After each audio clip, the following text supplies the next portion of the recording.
Hello বন্ধুরা, আপনারা কেমন আছেন? আশা করি আপনারা ভালো আছেন, ভালো থাকবেন, সুস্থ থাকবেন। আর আপনারা এই বর্ষার সময় নিজেদের খেয়াল রাখবেন। আর আমার ভিডিওগুলো আপনারা ফলো করবেন। ভালো লাগলে একটা কমেন্ট করে জানাবেন, সাবস্ক্রাইব করবেন, শেয়ার করবেন।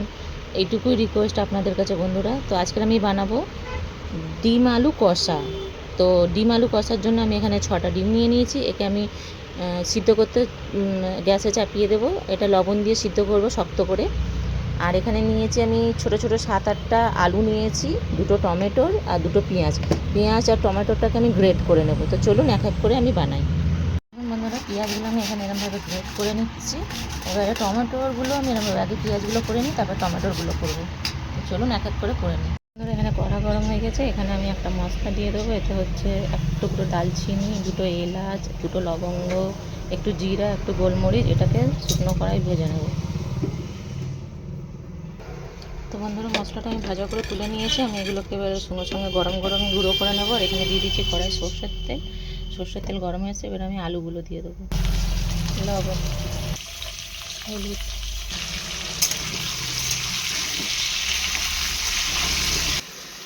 আলুগুলো দেখুন লাল লাল করে ভাজা হয়ে গেছে। এবার আমি তুলে নেব। ওই তেলের মধ্যে আমি ডিমগুলো লাল করে নেব। তেল গরম হয়ে গেছে, আমি এবারে দিয়ে দেবো তেজপাতা। 2টো তেজপাতা দিলাম আলাদা করে। আর কোনো গোটা মশলা দেবো না।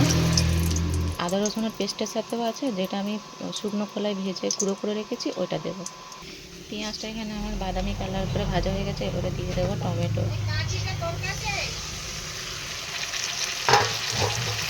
তো বন্ধুরা, টমেটোটা পেঁয়াজটা আমার ভালো করে ভাজা হয়ে গেছে তেলের উপরে। এবার দিয়ে দেবো 1 চামচ আদা রসুনের পেস্ট।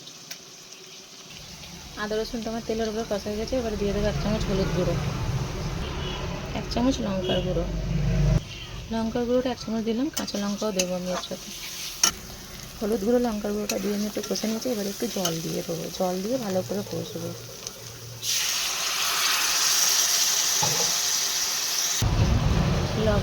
লবণটা আমি 2 চামচ দেবো। তো বন্ধুরা, লবণটা দিয়ে আমি কষছি ভালো করে। আর কষতে কষতে একটা কথা বলতে চাই কি, আমি 2 চামচ লবণ দিলাম বলে যে আপনারাও 2 চামচ দেবেন তা না। আপনারা টেস্ট অনুযায়ী আপনারা লবণ দেবেন। আর লঙ্কার গুঁড়ো আপনাদের যতটা ঝাল খান ততটা ঝাল দেবেন। তো বন্ধুরা, মশলাটা কষে নিয়ে আমি আরেক ঘরে একটু জল দিলাম, দিয়ে ভালো করে আমি মশলার গন্ধটা কাটিয়ে নেব। মশলার যত গন্ধ কাটাবেন তত তরকারি টেস্ট হয়। তো চলুন আর একটু জল দিয়ে আমি ভালো করে এটা কষে নিই।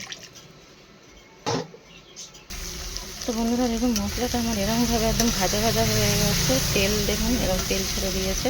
তো এর মধ্যে আমি এবারে দিয়ে দেবো আলু আর ডিমটা দিয়ে একটু কষে নেব, একটু জল দিয়ে কষে নেব। তো আলু ডিমটা দিয়ে দিলাম, এবারে একটু জল দেবো, দিয়ে ভালো করে কষে নেব। তো বন্ধুরা, ডিম আলুটা আমার কষা হয়ে গেছে। আমি এবারে দিয়ে দেবো জল। তো বন্ধুরা, জলটা বেশি দেবো না, কমই থাকবে, কেন এটা কষা কষা হবে। ডিম আলু কষা হচ্ছে, এটাতে ঝোল হবে না। তো এটা আমি জলটা এরমই রাখবো। এটা জলটা আলুটা যতটা গলে যাবে ততটাই জলটা থাকবে। এটা আমার আর একটু হবে, এখানে ঝোলটা মরবে। আর আলু না তো মাখনের মতন গলে গেছে। তা এটা ঝোলটা একটু মরে গেলে তারপরে আমি ওই গুঁড়ো মশলাটা দিয়ে দেবো। তো এবারে তরকারিটা শুকনো হয়ে গেছে, গুঁড়ো মশলাটা আমি দিয়ে দিলাম।